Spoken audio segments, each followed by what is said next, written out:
हम सब जानते हैं कि युवा ऊर्जा से भरा होता है, एनर्जी से भरा होता है, युवाओं में टैलेंट होता है, कैपेबिलिटी होती है और कैपेबिलिटी को, सामर्थ्य को उतारने की ताकत होती है।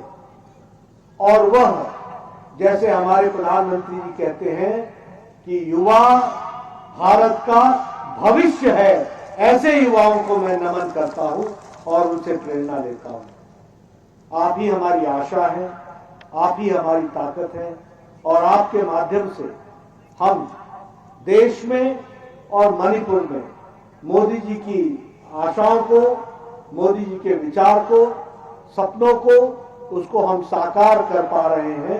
तो आप युवा शक्ति के कारण कर पा रहे हैं, इसको भी हमको ध्यान में रखना चाहिए।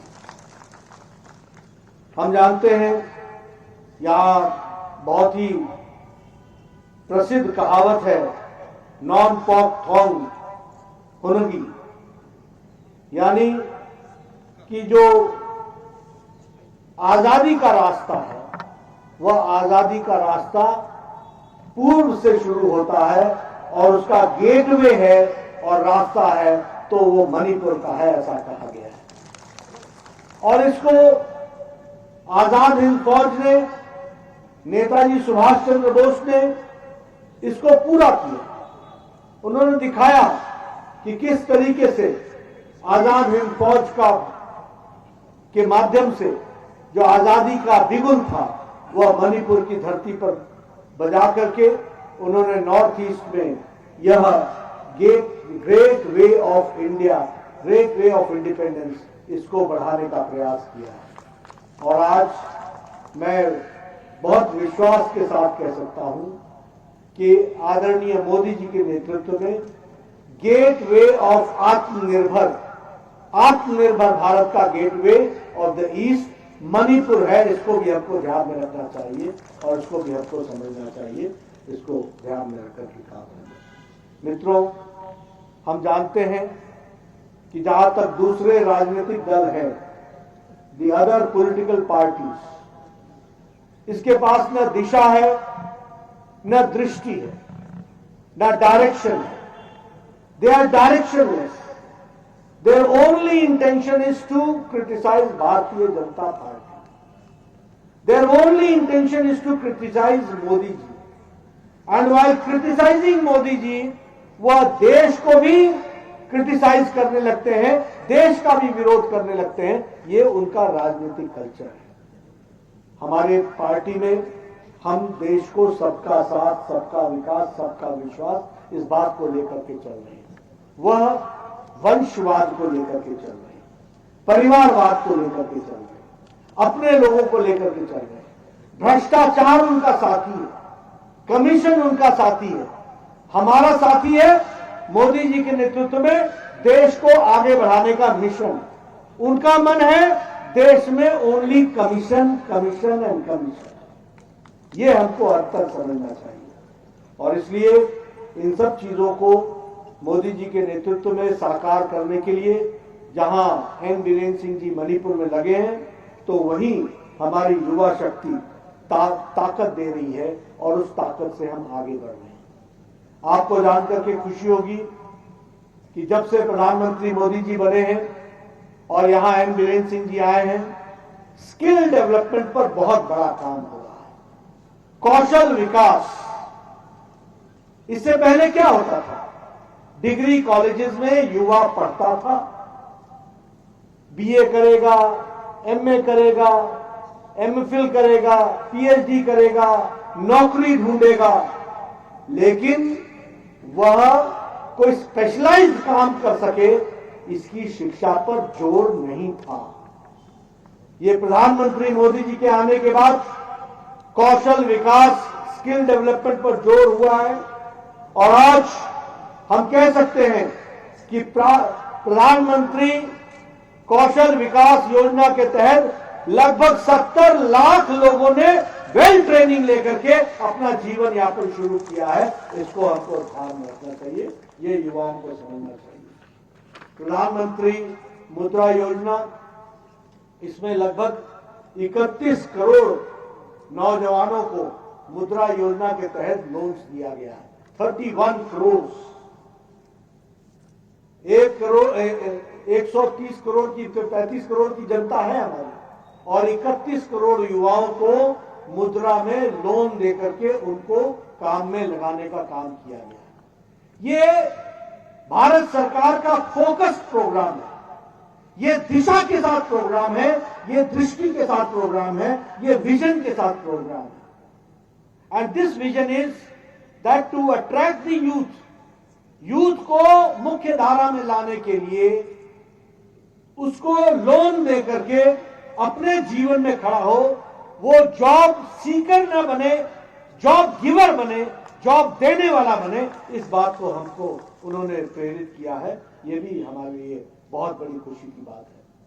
Startup India, stand up India, ये अपने आप में प्रधानमंत्री मोदी जी के इस देश को संभालने के बाद शुरू हुआ है। और आपको जानकर के खुशी होगी कि इंडिया स्टार्टअप में दुनिया का सेकंड लार्जेस्ट हब है, वर्ल्ड का सेकंड लार्जेस्ट हब बन गया युवाओं के लिए। इसको भी हमको समझना, ध्यान में रखना चाहिए। यानी today India has got the maximum number of youth, सबसे ज्यादा यूथ है जिन्होंने स्टार्टअप में अपना काम शुरू किया है, और उसको भारत सरकार ने आर्थिक मदद देकर के समर्थन दिया है, फाइनेंशियल सपोर्ट देकर के उसको आगे बढ़ाने का काम किया है। ये भी हमको अपने लिए बहुत ही खुशी की बात है। उसी तरीके से जो हमारे स्टार्टअप्स में लगभग 50,000 करोड़ रुपए इसमें इसको जोड़ने के लिए जो काम में जुटा है, यह भी हम सब के लिए बहुत ही खुशी की बात है।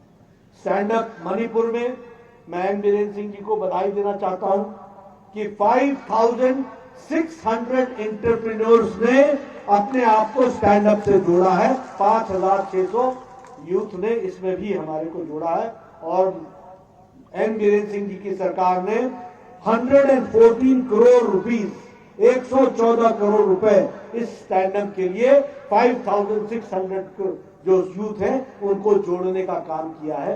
ये भी हमारे को ध्यान में रखना चाहिए।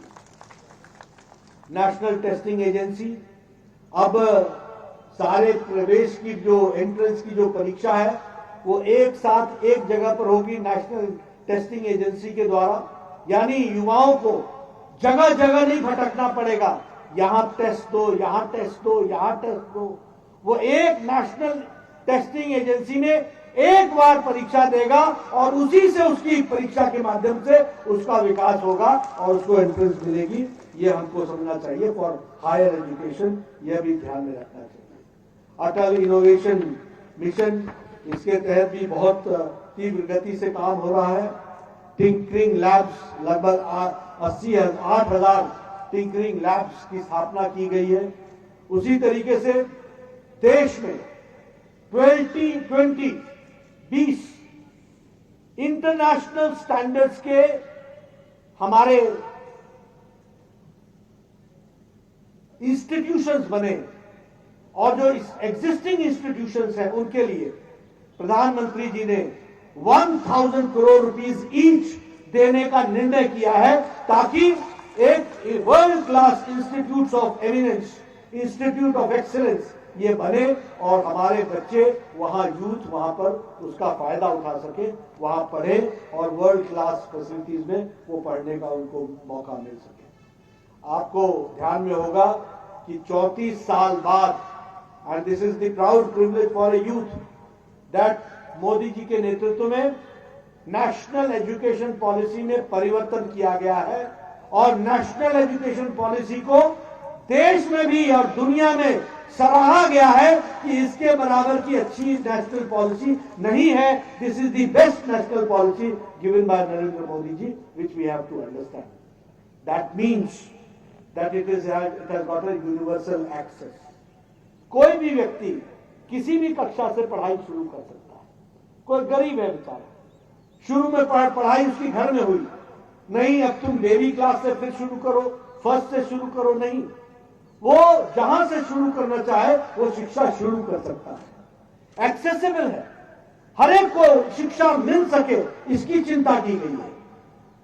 और सबसे बड़ी बात यह है कि अब हमारा बच्चा शिक्षा का मीडियम उसको मदर टंग मिलेगी, अपनी भाषा मिलेगी जिसमें उसको पढ़ने का मौका मिलेगा, ये हमको समझना चाहिए। यानी वह मातृभाषा में पढ़ाई कर सकेगा।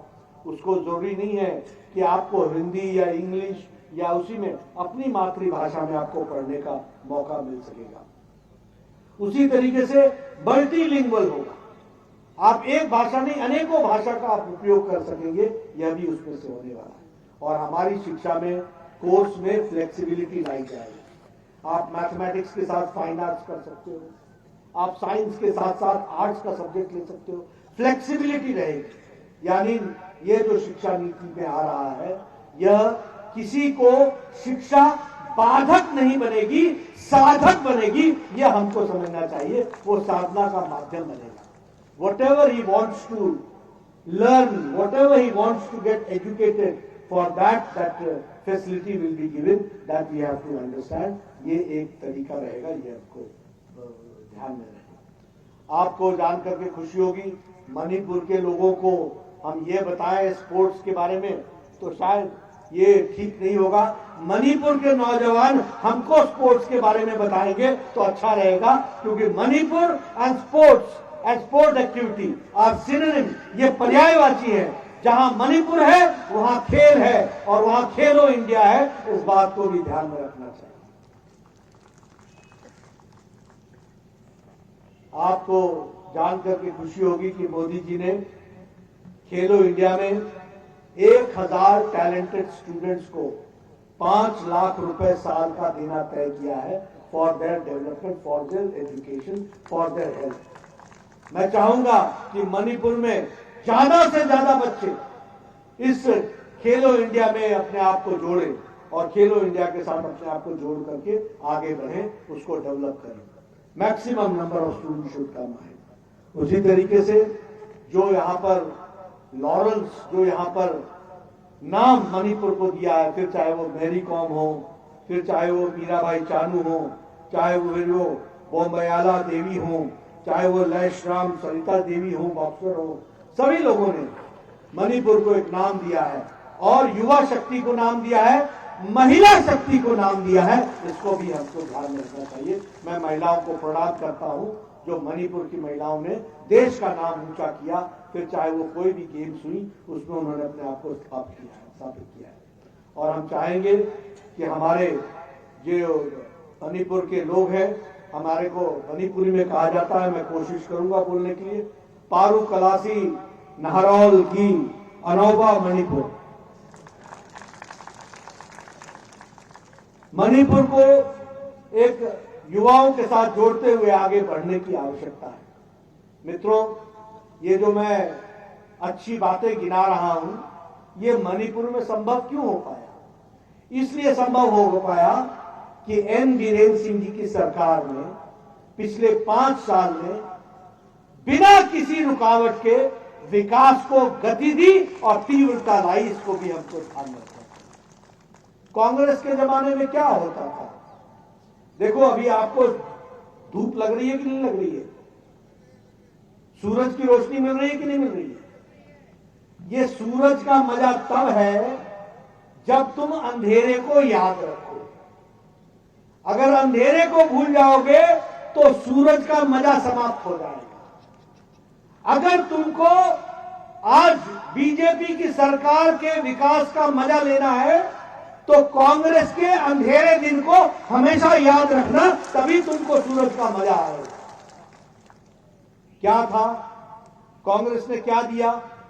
इंस्टेबिलिटी। मालूम नहीं आज है कि कल नहीं है, मालूम नहीं। इंसर्जेंसी, इंसर्जेंट्स, लॉलेसनेस, एक तरीके का भय का वातावरण व्याप्त था, और इनइक्वालिटी। ये 3 आई कांग्रेस ने दी है। भारतीय जनता पार्टी ने 3 आई दिए। पहला, इंफ्रास्ट्रक्चर। आज सड़क ही सड़क बन रही है, सड़क ही सड़क बन रही है। जहां देखो 4 लेन, 3 लेन, 2 लेन बन रही है कि नहीं बन रही है? सड़क बन रही है कि नहीं बन रही है? इंफ्रास्ट्रक्चर डेवलप हो रहा है, स्पोर्ट्स कॉम्प्लेक्स बन रहा है कि नहीं बन रहा है, स्टेडियम बन रहा है कि नहीं बन रहा है, रेलवे लाइन आ रही है कि नहीं आ रही है, ये सब इंफ्रास्ट्रक्चर का डेवलपमेंट हो रहा है। और इनोवेशन हो रहा है, नए नए चीजों का इजाद हो रहा है। इनोवेशन के साथ साथ हमारे यहां इंटीग्रेशन हो रहा है, सबको साथ। पहले क्या था, हिल वाला प्लेन में नहीं, प्लेन वाला हिल में नहीं, हिल वाला प्लेन में नहीं, प्लेन वाला हिल में नहीं। मणिपुर की इंटीग्रिटी को बचाते हुए, उसके कल्चर को बचाते हुए, इनर लाइन परमिट लगाते हुए मणिपुर को सबको साथ लेकर के चलने का काम एन बीरेन सिंह जी की सरकार कर रही है। आपको याद है ना ब्लॉकेड याद है ना, भूल तो नहीं गए,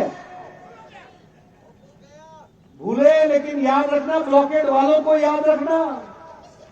अभी चुनाव में आएंगे नए नए चेहरे लेकर के, हम तुम्हारा भला करेंगे, एक तरफ ब्लॉकेड लगाएंगे, एक तरफ कमीशन से खाएंगे। आपको ध्यान में रखना चाहिए कि सरकार वो लानी है जो मेहनत करती है, ईमानदारी से आपकी सेवा करती है, मणिपुर को आगे ले जाती है। इस बात को भी हमको समझना है। आज मुझे खुशी हो रही है कि यहां 16 नेशनल हाईवेज बन रहे हैं, 4,200 करोड़ रुपए खर्च हो रहे हैं, 298 किलोमीटर का फाउंडेशन स्टोन 21 जुलाई 2021 को रखा गया है ये नेशनल हाईवे बनने के लिए। 125 किलोमीटर की रेलवे लाइन सैंक्शन हो गई है। ये जीरीबाम से लेकर के तुपुल से लेकर के इंफाल तक ये रेलवे लाइन बन रही है। नेशनल स्पोर्ट्स यूनिवर्सिटी कंस्ट्रक्शन में है। उसी तरीके से मल्टी स्पोर्ट्स कॉम्प्लेक्स, इसका इनॉग्रेशन हो गया है प्रधानमंत्री जी द्वारा। 300 प्रोजेक्ट्स, ये प्रधानमंत्री जी ने इसका शुभारंभ किया है। 300 प्रोजेक्ट्स और 300 प्रोजेक्ट से 30 प्रोजेक्ट का फाउंडेशन स्टोन ले किया गया है, फाउंडेशन स्टोन लगाया गया है। यह भी हमको याद रखना चाहिए। वैसे ही लॉकटक जो इंलैंड है उसके डेवलपमेंट के लिए इसका भी प्रोजेक्ट अप्रूव हो गया है। एक्ट ईस्ट पॉलिसी के तहत जो क्रूशियल पार्ट है वो अब आपके यहां से इकोनॉमिक कॉरिडोर निकलेगा, यानी ये लंबा इकोनॉमिक कॉरिडोर का हाईवेज बनेंगे और उससे मणिपुर का विकास होगा। एक्ट ईस्ट पॉलिसी का विकास का जो माध्यम होगा वो मणिपुर होगा। इसको भी हमको समझना है और याद रखना है।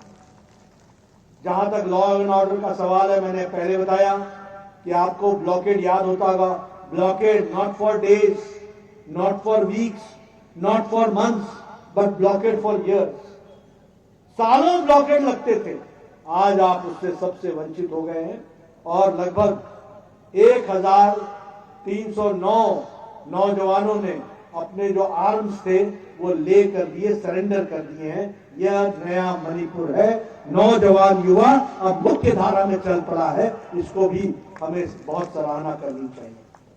और मुझे खुशी है कि मुख्यमंत्री जी अपने यहां हमेशा 15 दिन पर पीपल्स डे मनाते हैं, लोगों को जोड़ते हैं। और हमारे मंत्रीगण भी, हमारे एमएलए लोग भी जनता दरबार लगा करके लोगों से मिल करके बात करते हैं, उनकी समस्याओं को सुनते हैं। ड्रग्स के खिलाफ एक बड़ी लड़ाई लड़ी गई है और हम ये कह सकते हैं कि 11,600 एकड़ में जो इलीगल पॉपी ग्रोइंग चल रही थी, पॉपी का लगाया जा रहा था, उसकी खेती हो रही थी, उसको नष्ट करने का काम एन बीरेन सिंह जी की सरकार ने किया है। युवाओं के लिए ड्रग्स के खिलाफ लड़ाई लड़ी गई है, यह हमको ध्यान रखना चाहिए। ये कल्टीवेशन बंद की गई है। 1000 किलोग्राम से ज्यादा अफीम, ओपियम, उसको सीज किया गया है। उसी तरीके से विकास में मनरेगा के लिए 343 करोड़ रुपीस पहले 2016-17 में खर्च हुआ था, अब लगभग 750 करोड़ खर्च हुआ है। उसी तरीके से आंगनबाड़ी सेंटर्स को, 15 सेंटर्स को अपग्रेड किया गया है। प्रधानमंत्री किसान सम्मान निधि में 5,82,000 किसानों को दो हजार रुपए की किस्त उनके बैंक अकाउंट में पहुंचाने का काम मणिपुर में हुआ है। यह भी हम सबको ध्यान में रखना चाहिए। उसी तरीके से Manipur is known for organic farming. मैं चाहूंगा कि ऑर्गेनिक फार्मिंग को हम आगे बढ़ाएं और उसके लिए इस ब्रांड को लॉन्च किया गया है। 67 करोड़ रुपीस का इसमें प्रोडक्ट पर खर्च हुआ है। ओल्ड एज पेंशन स्कीम में 1 लाख बेनिफिशियरीज ने लाभ उठाया है। आयुष्मान भारत में लगभग 3.5 लाख बेनिफिशियरीज हैं और 42,000 लोगों ने लगभग 51 करोड़ का बेनिफिट उठा लिया है। इस तरीके से विकास के लिए आगे काम चल रहा है। ये हम सबको समझना भी होगा, ध्यान में भी रखना होगा। मित्रों, ये जो डबल इंजन की सरकार है, ये पीस, प्रोस्पेरिटी और प्रोटेक्शन, ये तीनों बातों की चिंता करती है। और ये जो आईएनसी का मिस गवर्नेंस था, जो ब्लॉकेड और बंद से जुड़ा हुआ था, उसके लिए यह जवाब है। यह हमको हमेशा हमेशा आगे बढ़ाना है। इसकी भी हमको चिंता करने की आवश्यकता है। हम जानते हैं कि कांग्रेस पार्टी के लोग डिवाइड एंड रूल में विश्वास करते रहे।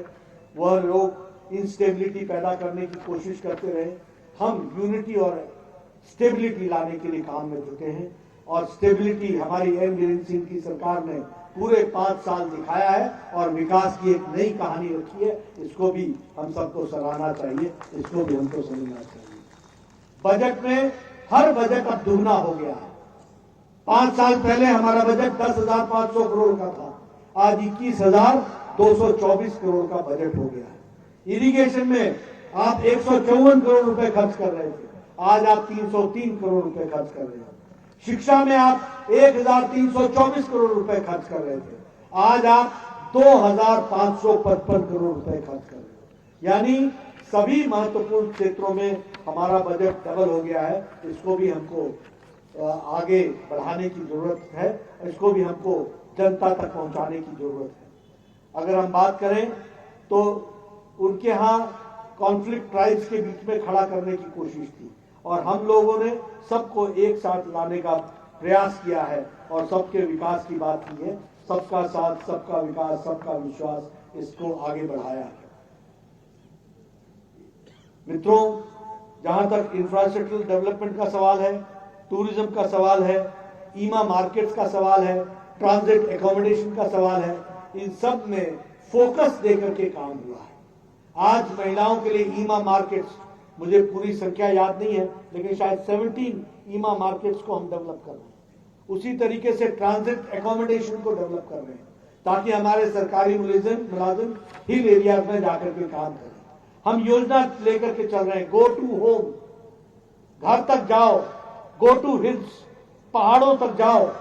पहले आप जाते थे अधिकारियों के पास, अफसरों के पास, आज एन बीरेन सिंह की सरकार में अधिकारी आपके घर आ रहा है, आपके गांव में आ रहा है। ये फर्क हमको आगे बढ़ाना चाहिए, इसको भी हमको ध्यान में रखना चाहिए। मित्रों, हमको चुनना है इंसर्जेंसी चाहिए या स्टेबिलिटी चाहिए। हमको चुनना है कि डिविजिव पॉलिटिक्स चाहिए, डिवाइड एंड रूल चाहिए या प्रोस्पेरिटी चाहिए। सबको साथ लेकर के चलने की ताकत चाहिए। हमको चुनना है इनकाउंटर्स चाहिए या हमको शांति चाहिए, पीस चाहिए। हमको चुनना है कि ड्रग्स चाहिए या स्पोर्ट्स चाहिए। और मुझे विश्वास है कि यहां बैठा नौजवान ड्रग्स की जगह पर स्पोर्ट्स चाहेगा, एनकाउंटर्स की जगह पर पीस चाहेगा, डिविजिव पॉलिटिक्स की जगह पर प्रोस्पेरिटी चाहेगा और इंसर्जेंसी की जगह पर स्टेबिलिटी चाहेगा। ये मेरा पूरा विश्वास है कि हमारा नौजवान आगे बढ़ेगा। नेशन बिल्डिंग करना है तो भ्रष्टाचार मुक्त होना है और यह भारतीय जनता पार्टी के कमल का फूल दे सकता है। इसलिए मैं आपको निवेदन करने आया हूं कि भारतीय जनता पार्टी का आप साथ दें, आप उसको आगे बढ़ाएं। उसको आगे बढ़ाएंगे तो मणिपुर आगे बढ़ेगा, कमल खिलेगा तो मणिपुर आगे बढ़ेगा। एन बीरेन सिंह आएंगे तो मणिपुर आगे बढ़ेगा, हमारे लोग बीजेपी के आएंगे तो मणिपुर आगे बढ़ेगा। और इसके लिए आप सब लोग काम में जुटे, ये हम कहना चाहते हैं। हन्ना हन्ना बीजेपी, हन्ना हन्ना बीजेपी, हन्ना हन्ना नारोल की या फबा।